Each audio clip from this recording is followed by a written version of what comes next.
Не се намалува бројката на новозаболени со коронавирус во земјава веќе трета недела. Со новите 163 потврдени како позитивни од 1074 тестирања во изминатото денонокие, во моментот во земјава има 3284 активни случаи со COVID-19.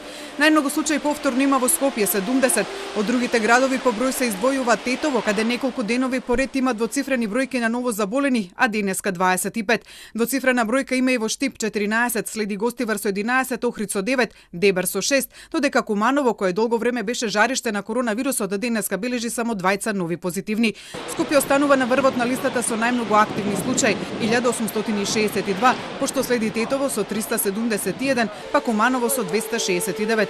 Со троцифрени бројки на активни случаи се и Штип, Струга и Охрид. Во изминатите 24 часа починале 3 пациенти од коронавирус кои се лечеле во болницата 8 септември. Едниот пациент бил одресен, имал 42 години, како и 2 пациенти од Скопје на 71 година и на 83 години.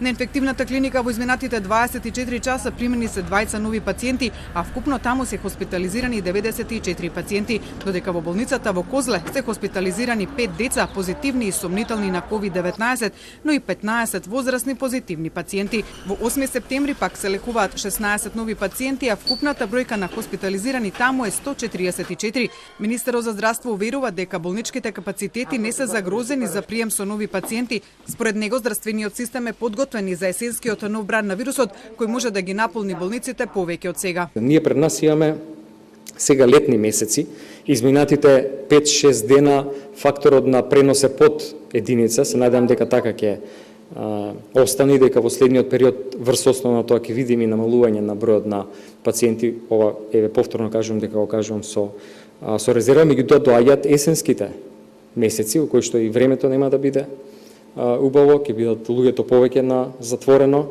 ќе почнат да работат и школите, и тоа се сериозни ризик фактори заедно со останатиот број на пациенти заради друга патологија, кои што очекувано би ги пополниле истите капацитети кои што се сега пополнети. Зголемувањето на бројките може да доведе дополнителни рестриктивни мерки.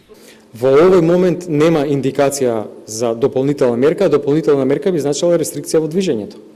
Тоа е единственото нешто екстра од тоа што во овој момент се спроведува како активност на епидемиолозите на терен, за да ја намали трансмисијата. Филипче при тоа најави средби со лидерите на верските заедници и со представниците на граѓанскиот сектор со цел да се работи на терен со граѓаните за почитување на мерките.